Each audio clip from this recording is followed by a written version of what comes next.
Pourquoi l'affaire des munitions et des drones turcs au Mali est une pure propagande? Récoutons ce passage datant de novembre 2024. Al-Rabaz affirme en tout cas, encore une fois, que l'ennemi principal est Bamako. Donc quand je dis des réunions ambulantes, parce que ce lieu a été frappé par drone.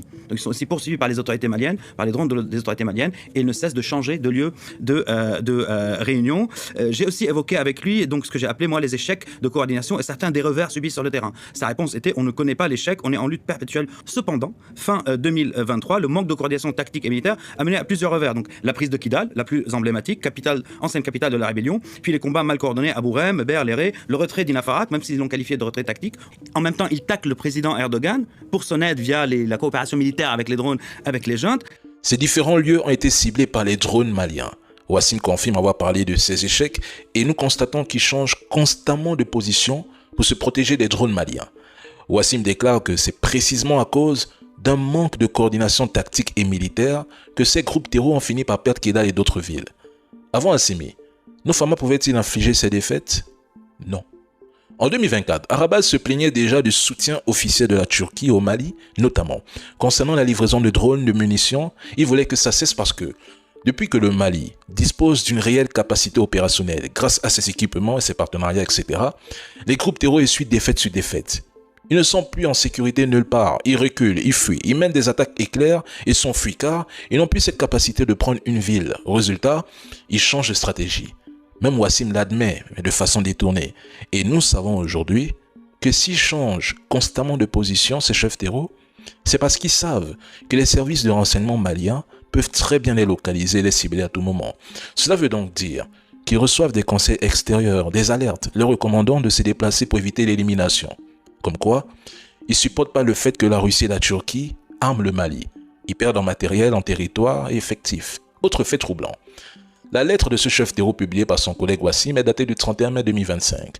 Et 2 jours plus tard, Wassim fait sa déclaration, juste après que le gouvernement turc a annoncé contre toute attente le renforcement de sa coopération militaire avec le Mali. Ankara a même affirmé ceci, écoutons. Aujourd'hui, j'ai réaffirmé à Monsieur le chef de l'État la disponibilité de la Turquie pour la solidarité entre la Turquie et le Mali. J'ai aussi rendu la lettre de notre président à Monsieur le chef de l'État, la lettre qui contient le message de solidarité entre les deux pays. Il a rappelé au Mali que la Turquie reste pleinement disponible. Et une lettre officielle du président Erdogan a été transmise au président Assimi Goïta, réaffirmant son soutien indéfectible au Mali. Je n'ai même pas besoin de me lancer dans une longue analyse géopolitique pour démontrer à quel point la Turquie joue une carte stratégique majeure au Sahel. Elle cherche à s'y imposer comme un acteur incontournable dans une région où l'influence française-américaine décline dans l'AES. Je l'ai exprimé sur ma seule et unique page Facebook. Il est temps d'activer une véritable télévision de l'AES, un média stratégique de guerre, de mobilisation et de souveraineté. Une voix offensive qui impose le récit et façonne la perception. À chaque victoire des forces armées de l'un des 3 pays, Mali, Burkina, Niger, il faut marquer les esprits par des émissions spéciales en direct, des décryptages par exemple par des experts militaires, des reportages tournés sur le front, des témoignages des soldats et des civils libérés, même des clips de communication. Je le dis parce que le silence tue. Parce que la guerre aujourd'hui se joue aussi sur les écrans, dans les récits, dans les émotions. Sinon, on ne censurerait pas notre sœur Nathalie Yamb. Elle n'a pas une armée ni parti politique. Elle a une bouche et un téléphone et ça fait mal à l'ennemi. Une victoire militaire sans relais médiatique, mais c'est une victoire étouffée. Regardez la France. Quand une mission française est un succès, BFM, LCI, Le Monde, France 24, RFI tournent en boucle les images, les communiqués, les interviews et les infographies. Même quand ils n'ont rien gagné, ils créent l'impression d'une victoire, ils font de la propagande. Et quand l'AES avance, ces mêmes médias relaient les voix des ONG pour dénoncer des exactions, des dérapages ou mettre en scène un recul démocratique. Alors, pourquoi ne pas faire la même chose? L'AES doit devenir une machine médiatique. Une chaîne AES, c'est plus qu'un média. C'est un outil de guerre psychologique, de légitimation populaire et de reconquête culturelle. Moi, je vais vous déranger avec ça, l'AES.